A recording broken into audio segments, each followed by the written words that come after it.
안녕하세요. 저는 올해 44이 된 서연희라고 합니다. 남편 한지훈과 결혼한 지 15년째, 중학교 2학년인 아들 하나를 키우고 있는 평범한 주부예요.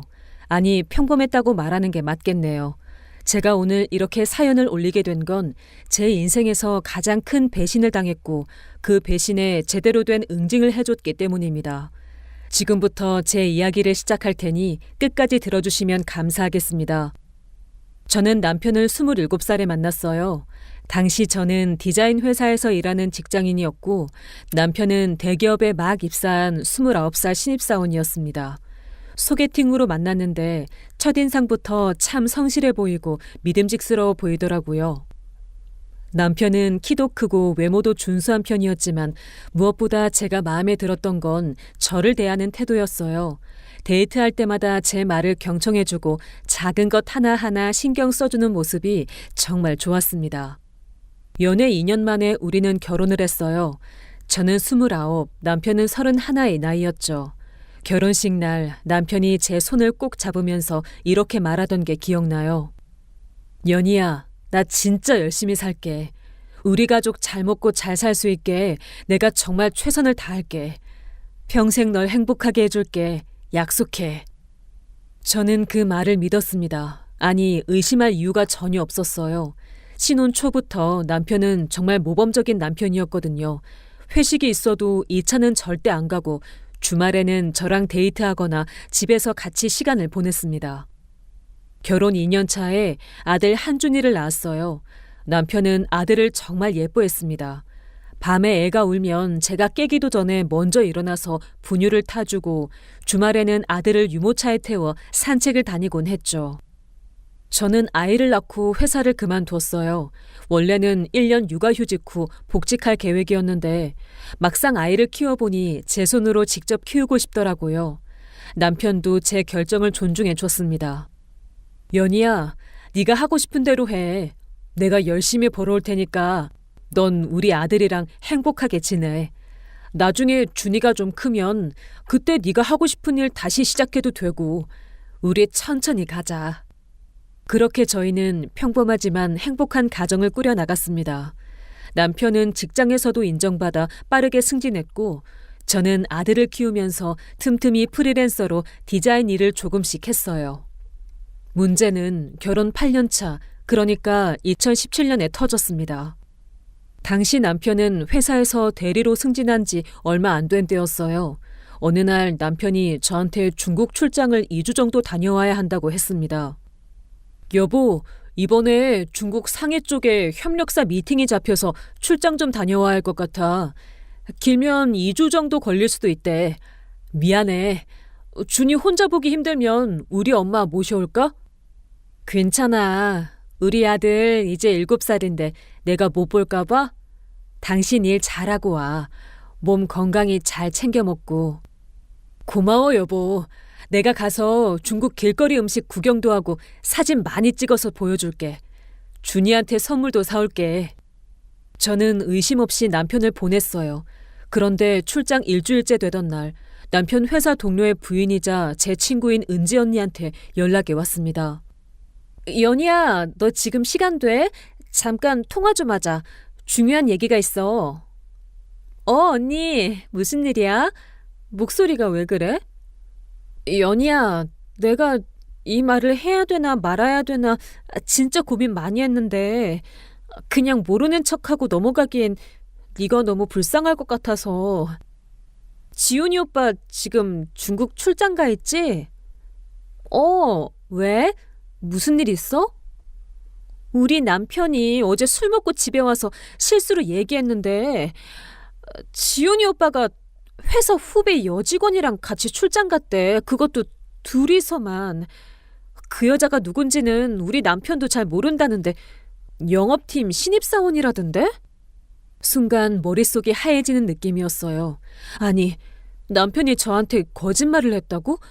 여자 직원이랑 둘이서 출장을 갔다고? 언니, 그게 확실한 거야? 혹시 다른 사람 얘기하는 거 아니야? 연희야, 우리 남편이 지훈이 오빠 같은 팀이잖아. 틀릴 리가 없어. 미안해, 연희야. 내가 이런 말해서. 저는 그날 밤 잠을 한숨도 못 잤습니다. 남편한테 전화를 해볼까 하다가도 혹시 오해일 수도 있다는 생각에 참았어요. 하지만 마음 한편으로는 이미 확신하고 있었습니다. 은지 언니가 거짓말할 이유가 없으니까요. 남편이 출장에서 돌아오는 날, 저는 공항에 마중을 나갔어요. 평소처럼 웃으며 남편을 맞이했습니다. 남편도 아무렇지 않게 저를 껴안으며 인사했죠. 여보, 보고 싶었어. 준이는 학교 갔어? 아침에 학교 보냈어. 당신 출장 잘 다녀왔어? 힘들지 않았어? 좀 힘들긴 했는데 그래도 성과는 좋았어. 중국 음식도 엄청 먹고 왔고. 아, 여보, 이거 네가 좋아할 것 같아서 면세점에서 샀어. 남편은 명품 브랜드 작은 파우치를 건네줬어요. 평소에는 기뻐했을 선물이었지만 그날은 그게 죄책감을 덜기 위한 선물처럼 느껴졌습니다. 집에 돌아와서 저는 남편이 샤워하는 동안 남편의 캐리어를 열어봤어요. 그리고 그 안에서 결정적인 증거를 발견했습니다. 여자 향수 냄새가 나는 호텔 슬리퍼, 그리고 두 사람이 함께 찍은 것으로 보이는 사진이 든 폴라로이드 카메라였죠. 사진을 보는 순간 눈물이 왈칵 쏟아졌어요. 만리장성 앞에서 찍은 사진, 레스토랑에서 찍은 사진, 호텔 로비에서 찍은 사진. 남편 옆에는 25쯤 돼 보이는 예쁜 여자가 환하게 웃고 있었습니다. 저는 그 사진들을 들고 욕실로 갔어요. 샤워 중이던 남편은 제 얼굴을 보고 깜짝 놀라더군요. 이게 뭐야? 이 사진들은 대체 뭐냐고! 당신 나한테 협력사 미팅 간다고 했잖아. 그런데 이게 뭐야? 이 여자는 누구고?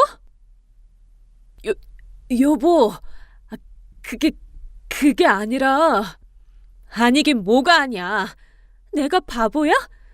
은지 언니한테 다 들었어. 당신 여자 직원이랑 둘이서 출장 갔다는 거. 그것도 모자라서 이렇게 관광이나 다니면서 사진까지 찍고 다녔어? 나한테 선물 사온 그 돈으로 이 여자한테는 뭘 사줬는데? 남편은 그제야 무릎을 꿇고 빌기 시작했습니다. 미안해, 여보. 내가 정말 잘못했어. 그냥 순간의 실수였어. 회사에서 같이 가게 됐는데 거기서 술도 마시고 그러다 보니까 진짜 미안해. 다시는 이런 일 없을게. 제발 한 번만 용서해줘. 우리 준이 생각해서라도. 준이 생각해서? 지금 우리 아들 핑계대는 거야? 당신이 우리 아들 생각을 했으면 이런 짓을 했겠어? 당신 지금 진심으로 반성하는 거 맞아? 여보, 정말 미안해. 내가 완전히 정신이 나갔었어. 앞으로 절대 이런 일 없을 거야. 내가 회사 그만둘게. 아니, 그 여자 당장 회사에서 내보내게 할게. 제발 이거 한 번만 용서해줘. 저는 그날 밤새도록 울었어요. 남편도 제 옆에서 계속 빌었고요. 다음날 아침 출근하지 않은 남편은 무릎 꿇은 채로 저를 기다리고 있었습니다. 며칠을 고민했습니다. 이혼을 해야 할까? 하지만 아들 준이 생각이 자꾸 났어요. 당시 7살이었던 준이에게 아빠 없는 상처를 주고 싶지 않았습니다. 게다가 제가 10년 가까이 경력 단절 상태였기 때문에 당장 이혼하면 경제적으로도 막막했죠. 결국 저는 남편을 용서하기로 했어요. 대신 조건을 걸었습니다. 좋아. 이번 한 번만 용서해줄게. 대신 앞으로 당신 핸드폰 비밀번호 나한테 알려줘야 돼. 그리고 회식 있을 때마다 나한테 미리 얘기하고 2차 절대 금지. 출장 갈 때도 누구랑 가는지 다 보고해. 그리고 그 여자 직원 당장 사표 쓰게 하든지 다른 부서로 보내든지 해. 이 조건 다 지킬 수 있어? 당연하지. 뭐든지 다 할게. 정말 고마워, 여보. 나한테 기회를 줘서. 평생 후회 안 하게 해줄게. 진짜 다시는 이런 일 없을 거야. 그렇게 우리는 다시 일상으로 돌아갔습니다. 남편은 약속을 지켰어요. 핸드폰도 제가 언제든 볼 수 있게 했고 회식도 줄었고 그 여자 직원은 얼마 후 다른 지사로 발령났다고 하더군요. 시간이 흐르면서 저도 조금씩 마음을 열었습니다. 남편이 정말 반성하고 있다고 믿었거든요. 아들도 무럭무럭 잘 자라주었고 남편도 회사에서 계속 승진해서 과장까지 올라갔어요. 그렇게 7년이 흐른 어느 날 남편이 회사에서 큰 프로젝트를 맡게 됐다며 기뻐하더군요. 여보, 이번에 회사에서 싱가포르 지사 프로젝트 총괄을 내가 맡게 됐어. 3개월 정도 장기 출장을 가야 하는데 이거 성공하면 차장 진급도 확실하대. 어때? 내가 가도 괜찮겠어? 3개월이나? 그럼 준이 중간고사도 못 보겠네. 좀 아쉽긴 한데. 당신 커리어에 중요한 거면 가야지. 우리 준이도 이제 중학생인데 이해할 거야. 미안해. 준이 중간고사 때 못 있어줘서. 내가 화상통화로라도 매일 할게.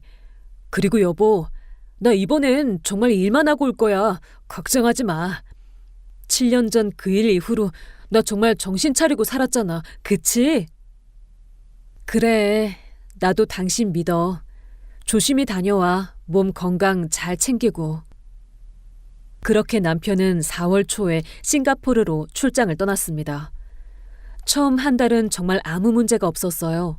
남편은 매일 저녁 화상통화를 했고 아들과도 이야기를 나눴습니다. 가끔 현지 음식 사진이나 야경 사진도 보내왔고요.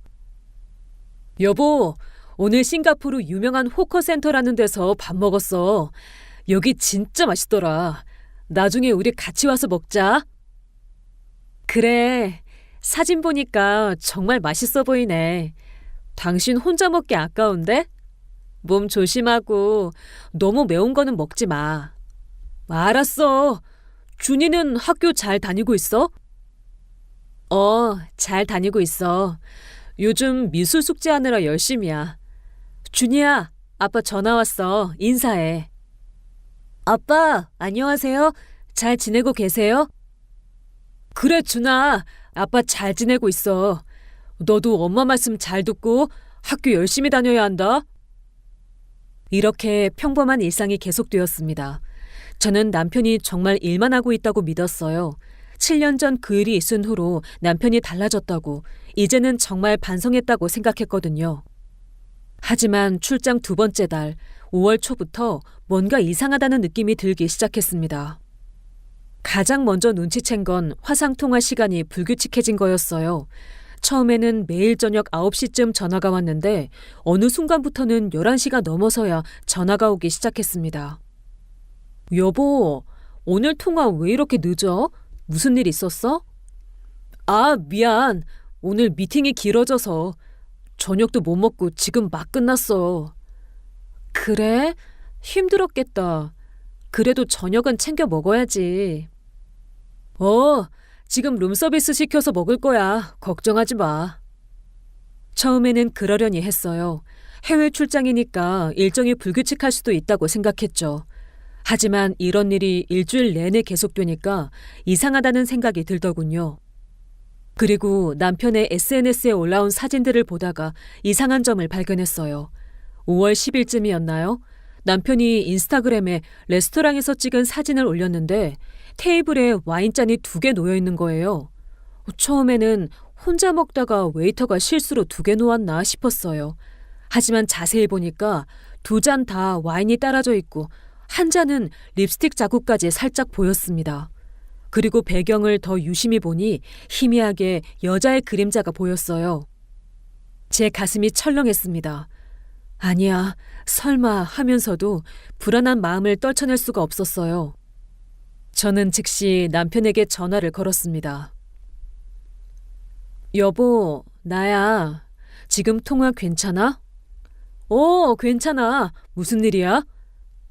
아까 올린 사진 봤는데 그거 어디서 찍은 거야? 레스토랑 분위기 좋던데. 아, 오늘 클라이언트 미팅하면서 식사한 곳이야. 분위기 좋지? 나중에 우리 같이 와도 좋을 것 같더라. 그런데 여보, 사진에 와인잔이 2개 있던데 누구랑 같이 먹은 거야? 아, 그거 현지 협력사 직원이랑 미팅하면서 먹은 거야. 여자 직원인데 나이 좀 있는 분이야. 담당자가 그분이라서 어쩔 수 없이 같이 먹었어. 걱정하지 마. 그래? 나이 좀 있는 분이라고 했지? 몇 살쯤 돼? 글쎄. 정확히는 모르겠는데 한 40 중반쯤? 아무튼 나이 있는 분이니까 걱정 말라니까. 여보, 나 피곤해서 좀 쉬어야겠어. 내일 다시 전화할게. 어, 알았어. 푹 쉬어. 나 요즘 예민한가 봐. 미안해. 괜찮아. 이해해. 사랑해. 전화를 끊었지만 찝찝한 기분은 가시지 않았습니다. 남편 목소리가 평소와 달리 조금 당황한 것 같았거든요. 그리고 나이 있는 분이라고 했는데 사진 속 와인잔에 있던 립스틱 자국은 왠지 젊은 여자가 쓸 것 같은 선명한 빨간색이었어요. 그날 밤 저는 잠을 한숨도 못 잤습니다. 이불 속에서 뒤척이면서 계속 생각했어요. 설마 또? 7년 전 그때의 기억이 선명하게 되살아났습니다. 7년 전에도 이랬어요. 남편이 출장 갔다가 여자 직원이랑 바람 피웠을 때도 처음에는 작은 의심에서 시작했었죠. SNS 사진, 이상한 통화 시간, 어색한 대답들. 그때와 똑같은 패턴이 반복되고 있었습니다. 아니야, 내가 너무 예민한 거야. 남편을 믿어야지. 7년 전 일 이후로 남편이 얼마나 반성했는데. 그렇게 스스로를 다독였습니다. 하지만 불안감은 점점 커져만 갔어요. 그리고 며칠 후 결정적인 순간이 왔습니다. 5월 18일 금요일 저녁 은지 언니한테서 전화가 온 거예요. 언니 목소리가 평소와 달리 심각하게 들렸습니다. 연희야, 너 지금 통화 괜찮아? 중요한 얘기 좀 해야겠어. 언니, 뭔데? 무슨 일이야? 연희야, 미안한데 내가 또 이런 전화를 하게 될 줄은 정말 몰랐어. 우리 남편이 오늘 회식에서 들었는데. 언니가 말을 잇지 못하고 머뭇거렸습니다. 제 심장이 빠르게 뛰기 시작했어요. 언니, 무슨 얘긴데? 어서 말해줘. 지훈이 오빠가 이번에 마케팅팀 김수진이라는 여자 직원이랑 같이 싱가포르 출장 갔대. 너 그거 알고 있었어? 전화를 받는 순간 손이 떨렸습니다. 김수진? 여자 직원? 같이 출장? 언니, 뭐라고? 여자 직원이랑 같이 갔다고?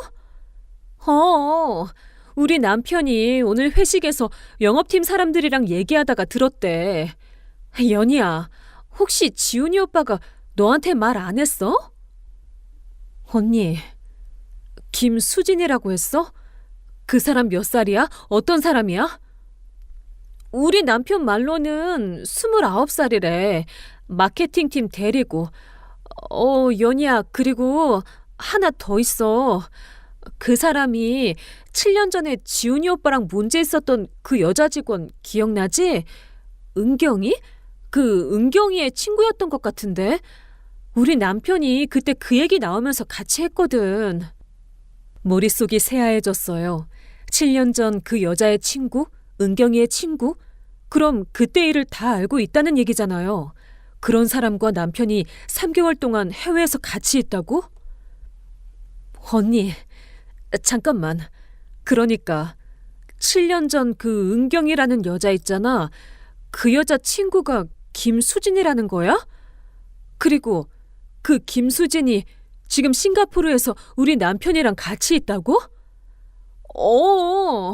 우리 남편이 확실하게 들었대. 연희야, 혹시 잘못 들은 거 아니냐고 내가 물어봤는데 틀림없다고 하더라. 언니, 확실한 거지? 혹시 다른 프로젝트 팀하고 헷갈린 거 아니야? 연희야, 우리 남편이 인사팀 과장이랑 친하잖아. 그래서 확인까지 했대. 이번 싱가포르 프로젝트 장기 파견자 명단 보니까 한지훈 과장이랑 김수진 대리 딱 2명만 3개월 파견 나간 거래. 다른 직원들은 다 국내에서 업무 지원하고 있고. 연희야, 미안해. 내가 이런 소식 또 전하게 돼서. 그리고 연희야, 하나 더 있어. 우리 남편 말로는 그 김수진이라는 직원이 싱가포르 출장 가기 전부터 지훈이 오빠랑 좀 가깝게 지냈다는 소문이 회사에 있었대. 작년 말부터 둘이 자주 점심 같이 먹고 퇴근 후에도 가끔 같이 커피 마시고 그랬다나 뭐라나. 연희야, 나 진짜 네가 걱정돼서 미치겠어. 7년 전 생각나서. 핸드폰을 쥔 제 손이 부들부들 떨렸습니다. 작년 말부터? 그럼 이미 출장 가기 전부터 둘이 가까웠다는 얘기잖아요. 언니, 나 어떡해? 7년 전에 한 번 용서해 줬는데 설마 또? 연희야, 일단 진정해. 아직 확실한 건 아니잖아. 그냥 같이 출장 간 것뿐일 수도 있어. 근데 연희야, 혹시 요즘 지훈이 오빠 행동 중에 이상한 거 없었어? 그 말에 저는 최근 며칠 동안 느꼈던 모든 의심들이 한꺼번에 떠올랐습니다. 늦어진 통화 시간, 와인잔 2개, 여자의 손이 찍힌 사진. 언니, 있어. 최근에 이상한 게 좀 있었어. SNS에 올린 사진들도 그렇고. 연희야, 일단 증거부터 확보해. 7년 전처럼 감정적으로 대응하지 말고. 내가 아는 변호사 있는데 연락처 줄까? 언니, 고마워. 근데 나 아직 믿고 싶어. 우리 남편이 또 그럴 리가 없을 거야. 연희야, 나도 그랬으면 좋겠어. 근데 만약을 대비해서 준비는 해둬. 알았지? 전화를 끊고 나서 한참을 멍하니 앉아 있었습니다. 아들은 학원에 가고 없었고 집 안은 너무 조용했어요. 그 정적 속에서 제 심장 뛰는 소리만 크게 들렸습니다. 7년이었어요. 저는 7년 동안 남편을 다시 믿었고 우리 가족이 행복하다고 생각했습니다. 그런데 또 같은 일이 반복되는 건가요? 저는 거실 소파에 주저앉아 눈물을 흘렸습니다. 왜 나한테 이런 일이 또 일어나는 걸까요? 7년 전에 용서해 준 게 잘못이었을까요? 한참을 울다가 정신을 차렸습니다. 아니야, 이러고 있을 때가 아니야. 일단 확인을 해봐야 해. 저는 떨리는 손으로 남편에게 전화를 걸었어요. 하지만 이번에는 7년 전처럼 다그치지 않았습니다. 일단 확실한 증거를 잡아야겠다고 생각했거든요. 여보, 나야. 잘 지내고 있어? 오늘 회사 일은 어땠어? 여보. 오늘도 미팅 많아서 좀 피곤하네. 근데 왜? 목소리가 왜 그래? 아니야, 괜찮아. 근데 여보, 거기 혼자 일하느라 힘들지. 다른 직원들은 안 왔어? 잠깐의 침묵이 흘렀습니다. 나 혼자 와서 현지 직원들이랑 협업하고 있어. 좀 외롭긴 한데 뭐 어쩔 수 없지. 거짓말이었습니다. 남편은 제게 거짓말을 하고 있었어요. 그래? 혼자서 힘들겠다. 몸 조심하고 나 먼저 끊을게. 그래 여보. 사랑해. 준이한테도 잘 자라고 전해줘. 전화를 끊는 순간 눈물이 주르륵 흘러내렸습니다. 하지만 저는 눈물을 닦고 바로 행동에 들어갔습니다. 7년 전과는 달리 이번에는 냉정하게 철저하게 증거를 모으기로 결심했어요. 먼저 남편 명의 신용카드 사용 내역을 확인했습니다. 저는 가족카드 주 사용자로 등록되어 있어서 인터넷 뱅킹으로 남편 카드 내역도 볼 수 있었어요. 4월 6일 마리나 베이 샌즈 호텔 레스토랑 2인 식사 38만 원, 4월 8일 센토사 섬 케이블카 입장료 두매 6만 원, 4월 12일 면세점 여성 향수 구매 32만 원, 4월 15일 레플즈 호텔 애프터눈티 2인 18만 원, 2인 식사 두매 입장권 여성 향수, 이건 명백한 데이트 코스였어요. 게다가 법인카드는 점심만 쓰고 저녁은 전부 개인 카드를 사용하고 있었습니다. 다음은 남편의 이메일이었어요. 집 노트북에 자동 로그인되어 있었죠. 싱가포르나 호텔, 항공권을 검색했습니다. 항공권 예약 확인 메일이 떴어요. 한지훈과 김수진, 12A와 12B 좌석이었어요. 나란히 앉아서 간 거였습니다. 그리고 호텔 예약 메일에서는 더 충격적인 걸 발견했어요. 같은 호텔 2개 방이 예약되어 있었어요. 손이 부들부들 떨렸지만 정신을 차리고 모든 증거를 캡처하고 PDF로 저장했습니다. 항공권 예약 확인서, 호텔 예약 확인서, 카드 사용 내역 전부요. 그 다음 날 저는 은지 언니를 만났습니다. 조용한 카페에서 언니에게 지금까지 확인한 내용을 보여줬어요. 연희야, 이게 대체 뭐야? 이건 출장이 아니라 완전히 불륜 여행이잖아. 센토사 섬은 신혼여행지로 유명한 곳인데, 그리고 봐, 레플즈 호텔 애프터 논티? 거기 커플들이 데이트하러 가는 곳이라고. 연희야, 너 이번엔 절대 참으면 안 돼. 언니, 나도 알아. 이번에는 안 참을 거야. 근데 언니, 내가 혼자서는 이걸 어떻게 처리해야 할지 모르겠어서. 변호사 아는 사람 없어? 있지.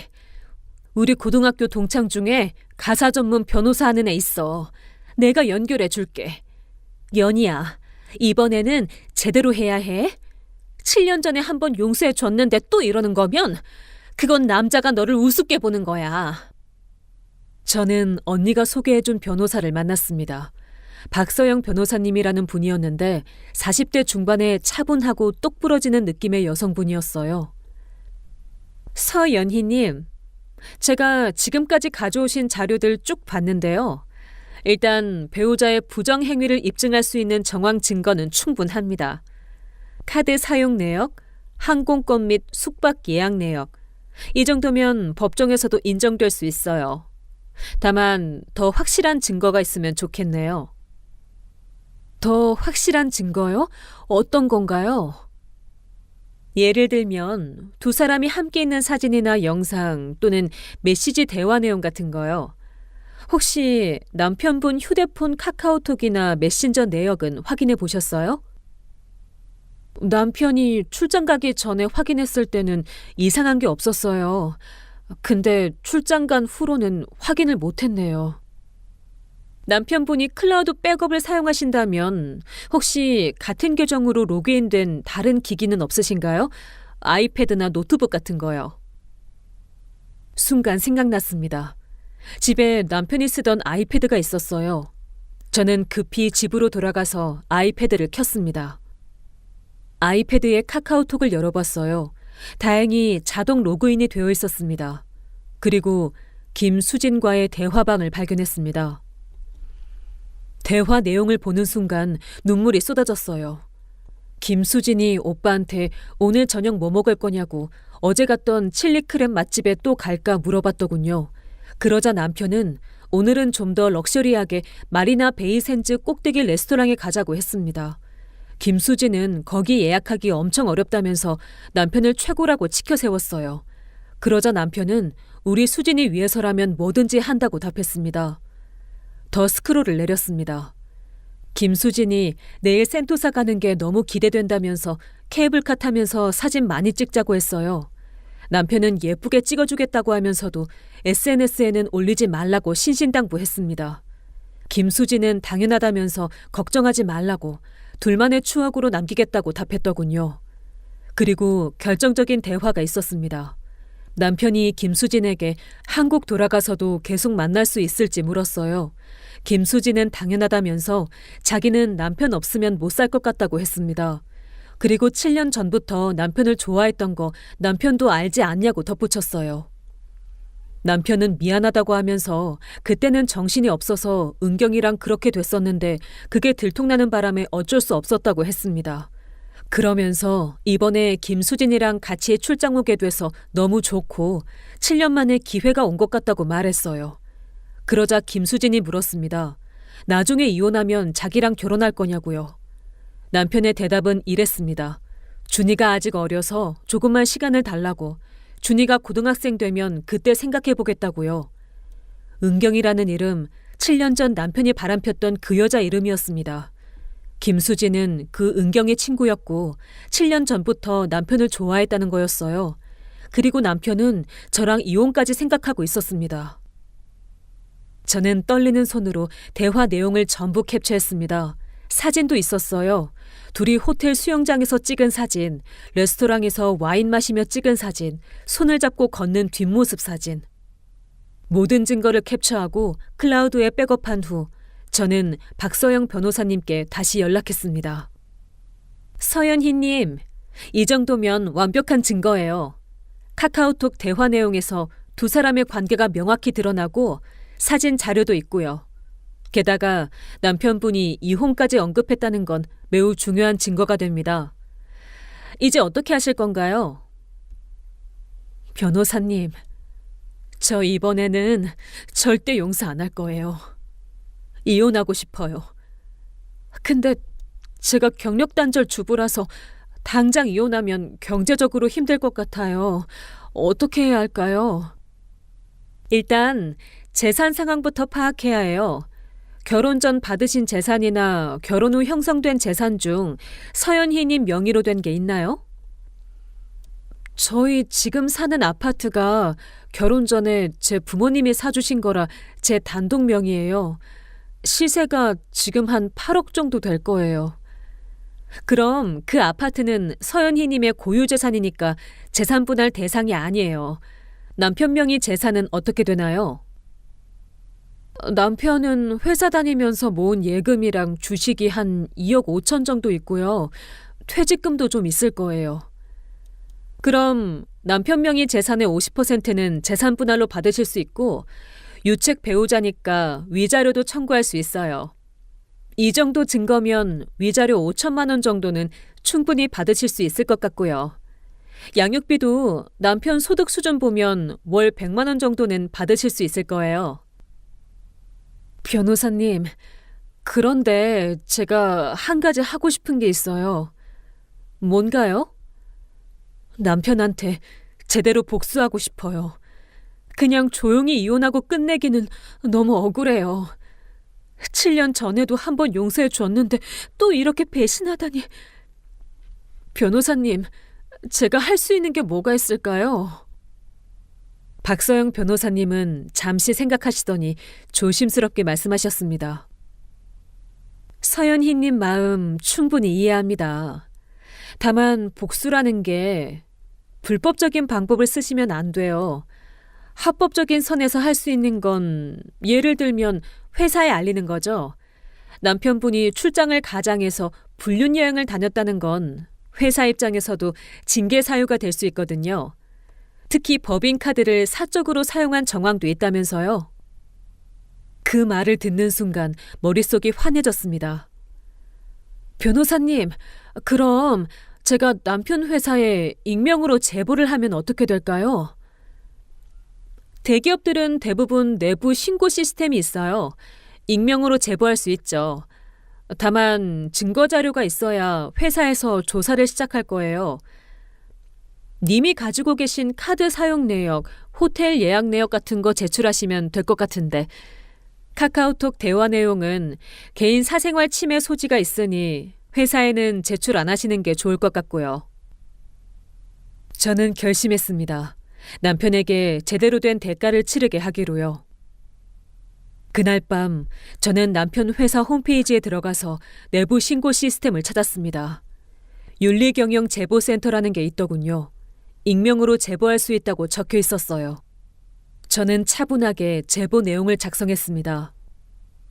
귀사 영업 2팀 한지훈 과장이 현재 싱가포르 프로젝트 출장을 가장하여 마케팅팀 김수진 대리와 사적인 여행을 하고 있습니다. 첨부한 자료를 확인해 주시기 바랍니다. 항공권 예약 시 커플석으로 나란히 앉았고 호텔도 같은 층 옆방을 예약했으며 출장 기간 동안 관광지를 다니며 데이트를 했습니다. 또한 개인 신용카드로 2인 식사 및 선물 구매 등 사적 지출을 하였고 일부는 법인카드를 부적절하게 사용한 정황도 있습니다. 그리고 증거 파일들을 첨부했어요.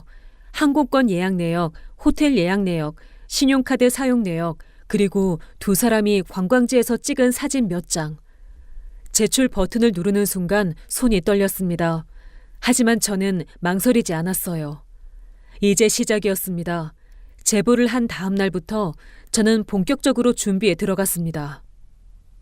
가장 먼저 한 일은 아파트 매각이었어요. 제 단독 명의 아파트였기 때문에 남편 동의 없이도 처분할 수 있었습니다.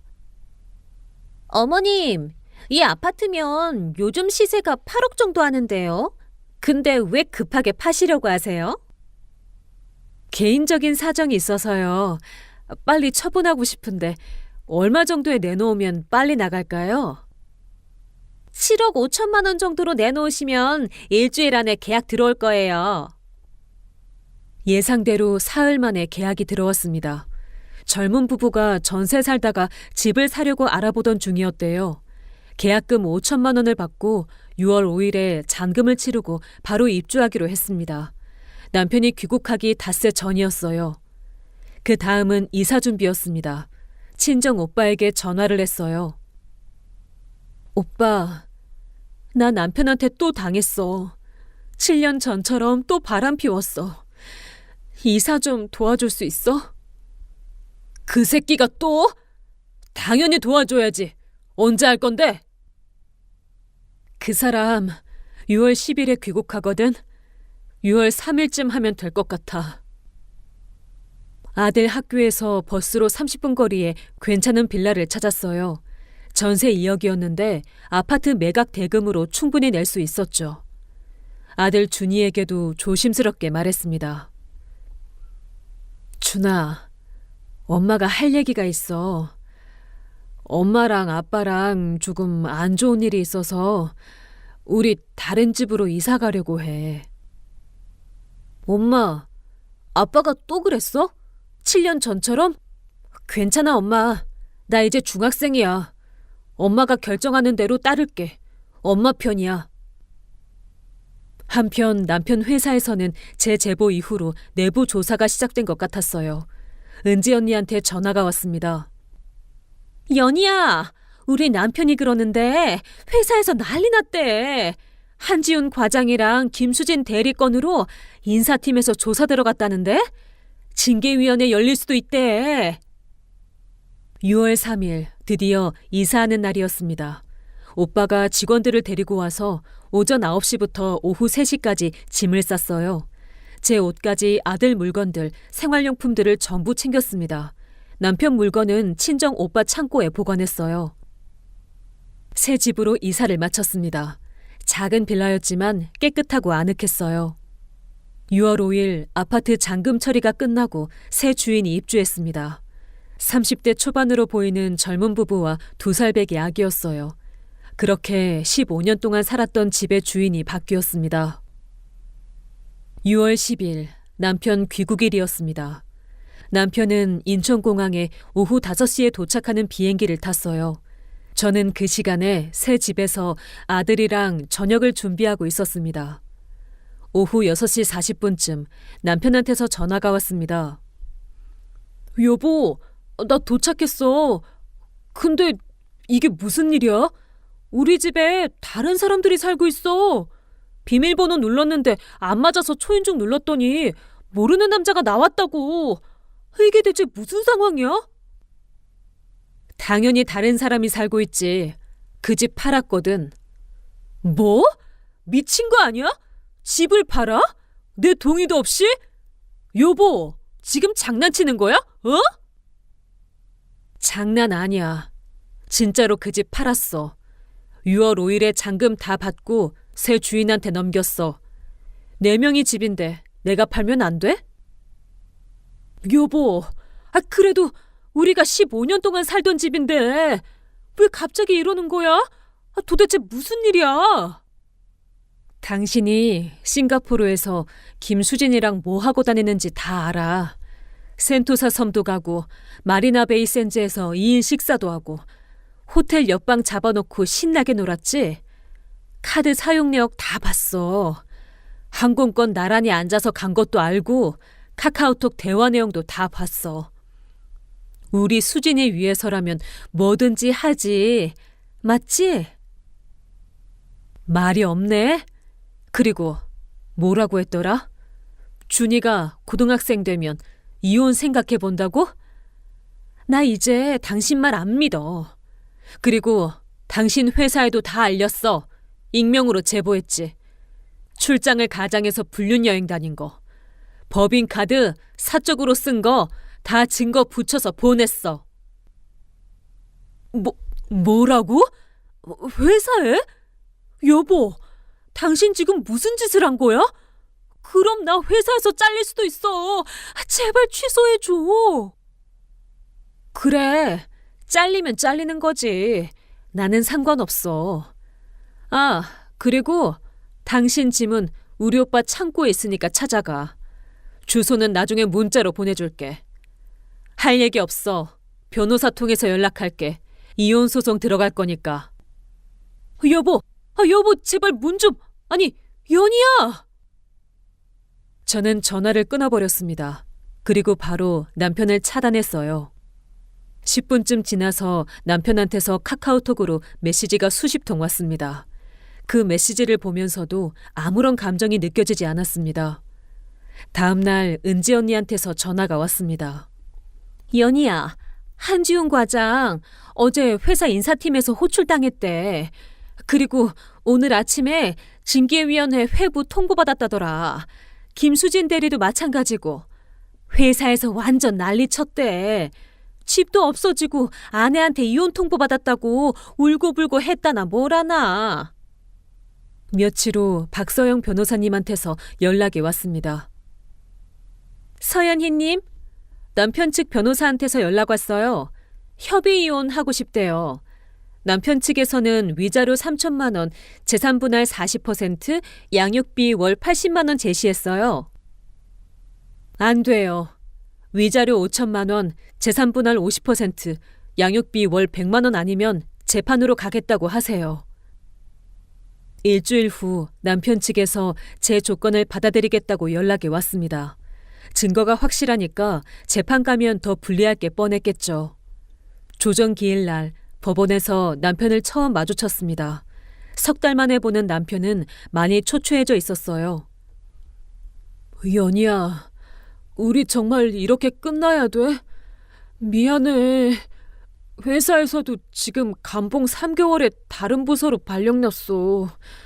김수진은 아예 사표 냈고 나 이미 충분히 벌 받았어.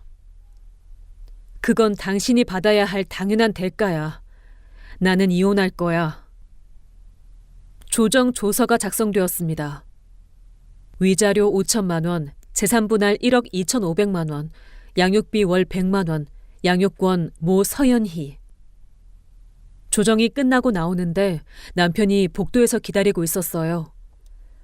연희야, 나 정말 후회하고 있어. 나 지금 회사에서도 왕따 당하고 집도 없고 가족도 잃었어.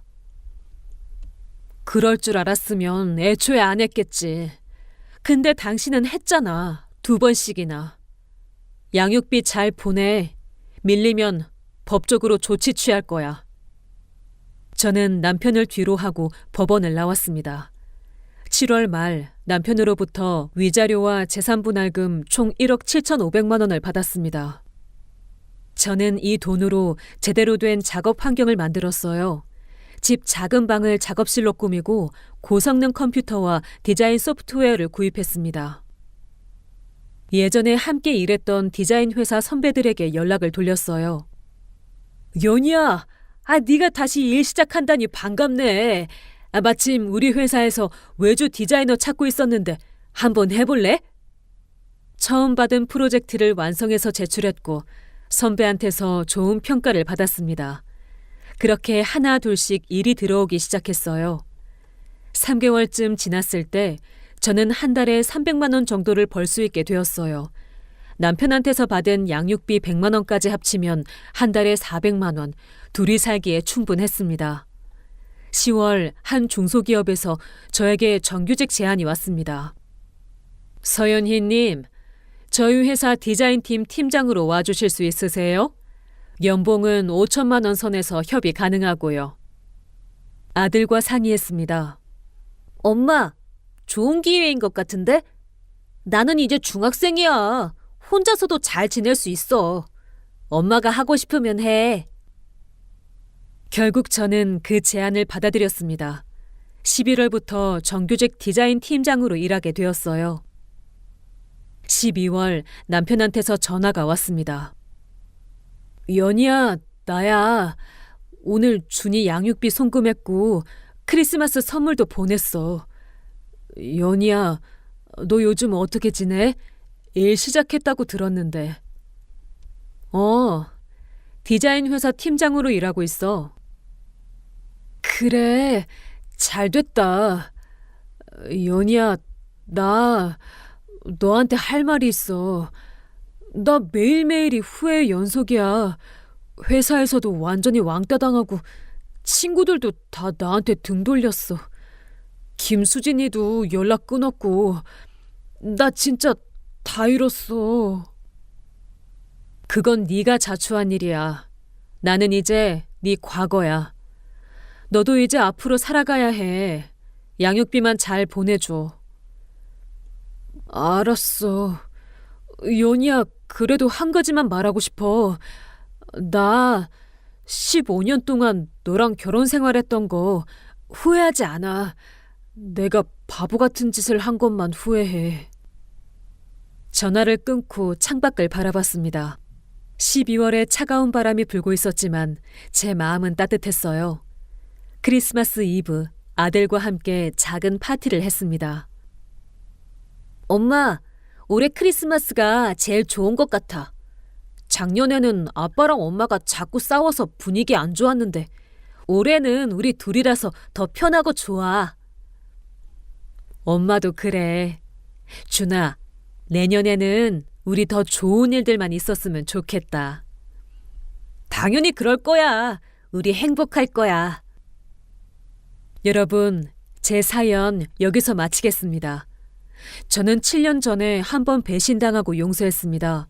하지만 남편은 7년 후 또다시 저를 배신했어요. 그때 저는 깨달았습니다. 한 번 배신한 사람은 또 배신한다는 것을, 그리고 제가 약하게 나오면 상대방은 저를 우습게 본다는 것을요. 그래서 이번에는 냉정하게 대응했습니다. 증거를 모으고 집을 팔고 회사에 제보하고 법적으로 대응했어요. 많은 분들이 물어보세요. 너무 냉정한 거 아니냐고. 하지만 저는 말하고 싶어요. 두 번째 기회를 줬는데도 똑같이 배신한다면 그건 더 이상 사랑이 아니라 당신을 이용하는 거라고요. 그리고 이혼이 끝이 아니라는 것. 저는 이혼 후 오히려 더 행복해졌어요. 제가 하고 싶었던 일을 하고 아들과 더 깊은 유대감을 형성했고 경제적으로도 독립했습니다. 이혼은 실패가 아닙니다. 잘못된 관계에서 벗어나 새로운 삶을 시작하는 용기 있는 선택입니다. 여러분도 행복할 자격이 있습니다. 용기를 내세요. 긴 글 끝까지 읽어주셔서 감사합니다.